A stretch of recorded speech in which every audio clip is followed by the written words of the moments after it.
colleagues from civil society organization, it's a pleasure and it's a very good opportunity to see old colleagues now. It's like a little reunion for us. Engineer Muhajirin Ali presented very comprehensive update on the peace process, of course, including the TJ. I would like to touch very specific on our task as the mechanism, technical working group in the peace panel. And also would like our colleagues to have a little bit clear picture of who we are in the mechanism, because some colleagues are thinking that we are part of the implementing wing of the TJ. No? Some colleagues are asking, brother, where are the TJ? We cannot feel the TJ yet, the Transitional Justice yet in the Bangsamoro. What is happening now?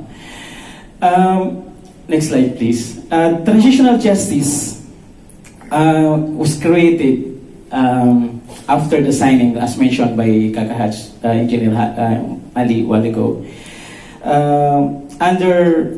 When the Annex and Normalization signed in 2014, January 25th, 2014, and the Transitional Justice and Reconciliation Commission, they conducted, of course, as mentioned a while ago, they conducted studies on four major aspects: the legitimate grievances of the Bangsamoro people, studies on historical injustices committed against the Bangsamoro people, the human rights violations, all the massacres that we have heard before, and the very crucial issue on land, the marginalization of the Bangsamoro people through land dispossession. So the TGRC conducted study on that when the TGRC was created in 2016.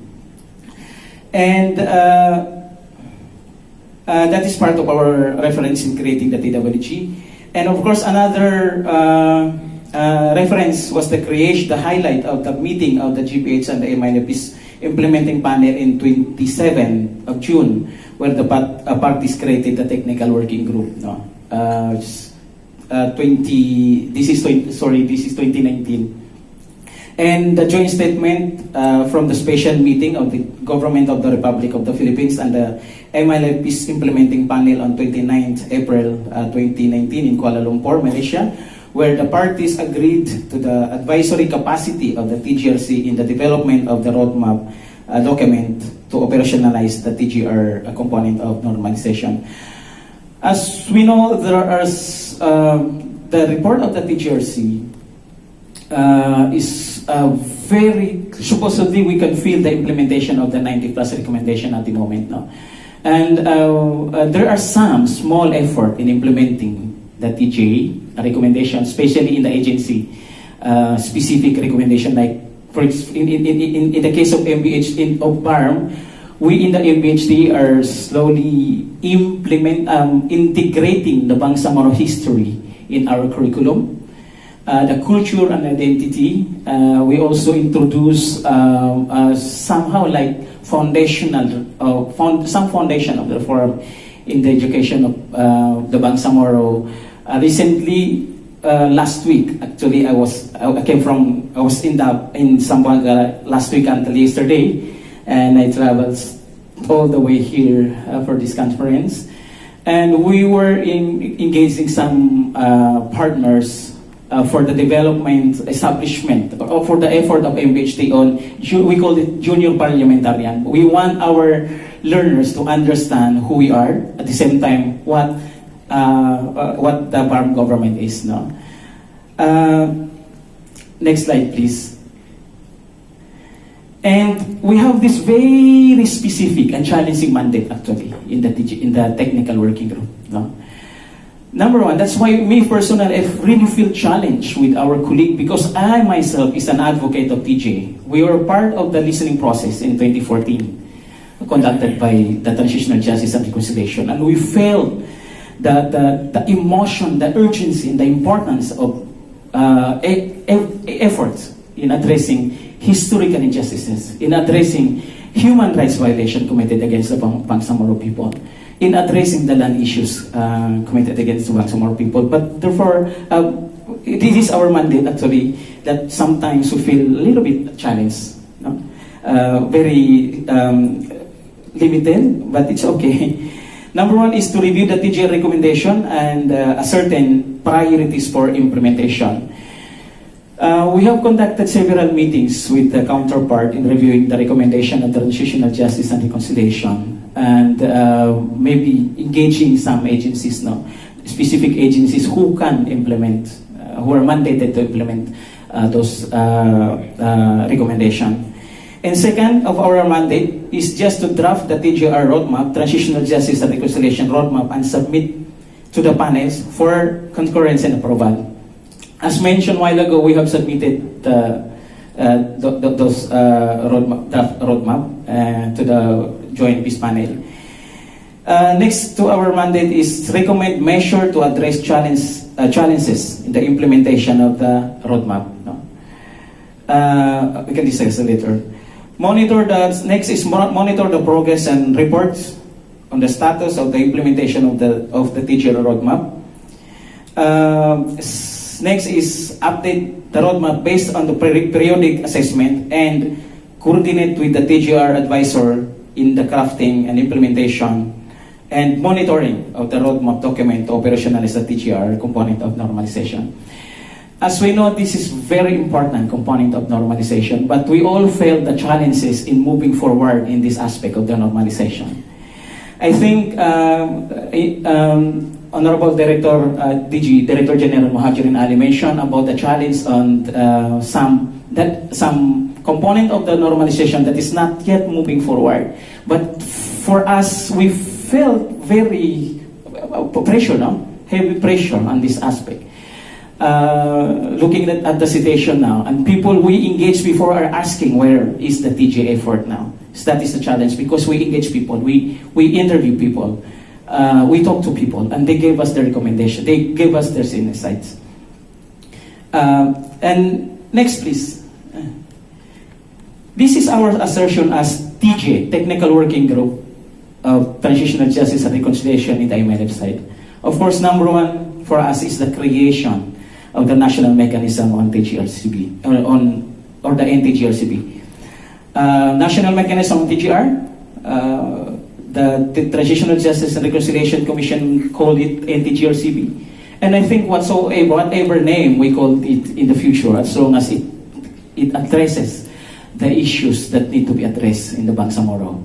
And I think in this part, civil society organization can play a very important role in pushing for the creation of the TJ. No?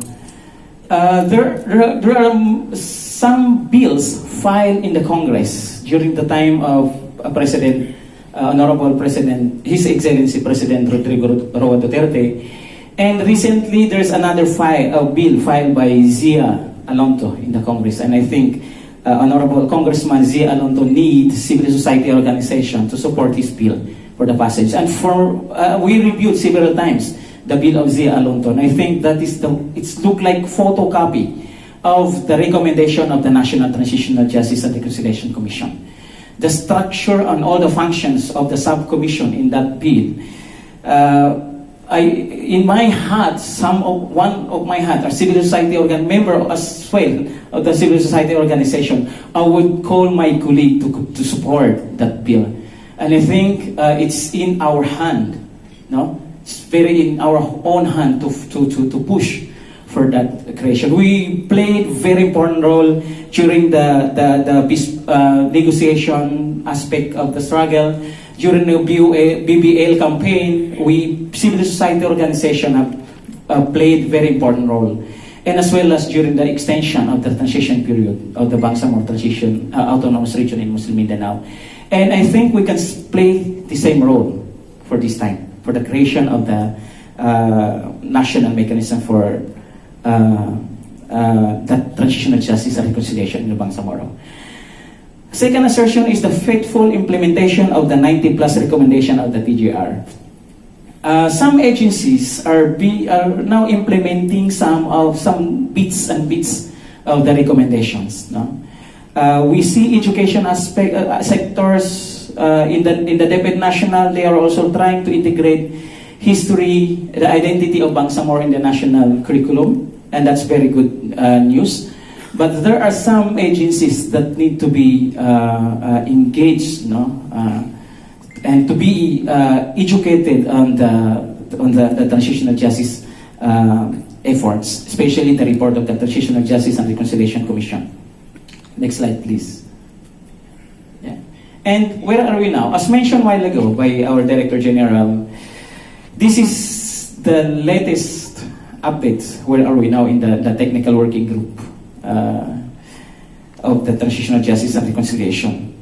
The TGR, the technical working group and TGR recommendations or report was submitted to the GPS and the MILF panels for approval with the following major contents. There are two major contents in our report. So this was we came up with this recommendation during the last meeting, right after the election, and that was also facilitated by Ms. Max Maglana. It's very that's very healthy discussion.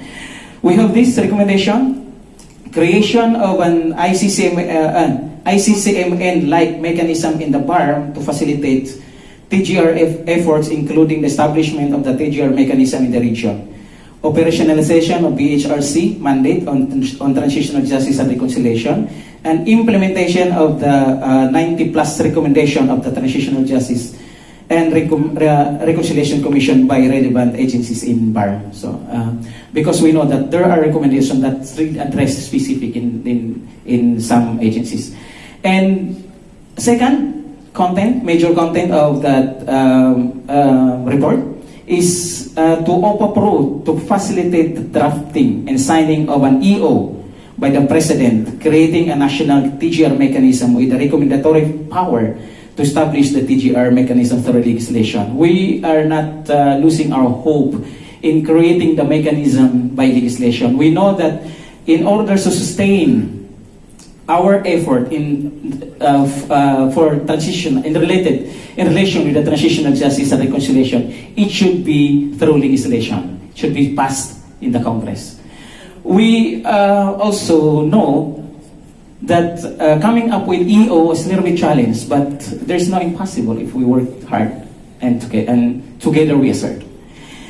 And I think there's the entry point is very good window. The bill of Zia Alonto is very good window for us, entry point for us, for all of us, TJ advocates, to really push through the creation of National Transitional Justice and Reconciliation Commission.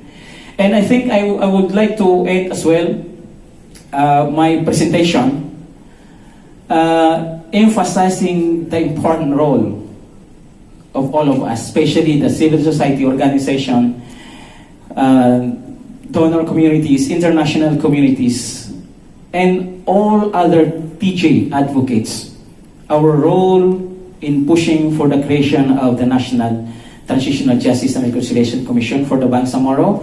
And this is for us, we feel that this is the heart of all of our assertion. Yeah. Because sometimes in the past, we asked many of the colleagues, many of the respondents during our listening process in the TGRC, we asked them, what are your grievances that's so high that it's reached the level of you are ready to be killed and to kill other people?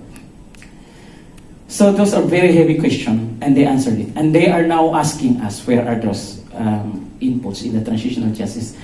And with that, we are very much hoping that we continue supporting our effort in the creation of the national mechanism for transitional justice and reconciliation. We cannot do that alone in the technical working group. Our mandate is very limited in recommending measures to the peace panel, and of course, even in that level, we know that that's very limited, but we can push that creation through our collective effort. Maraming salamat po at magandang umaga.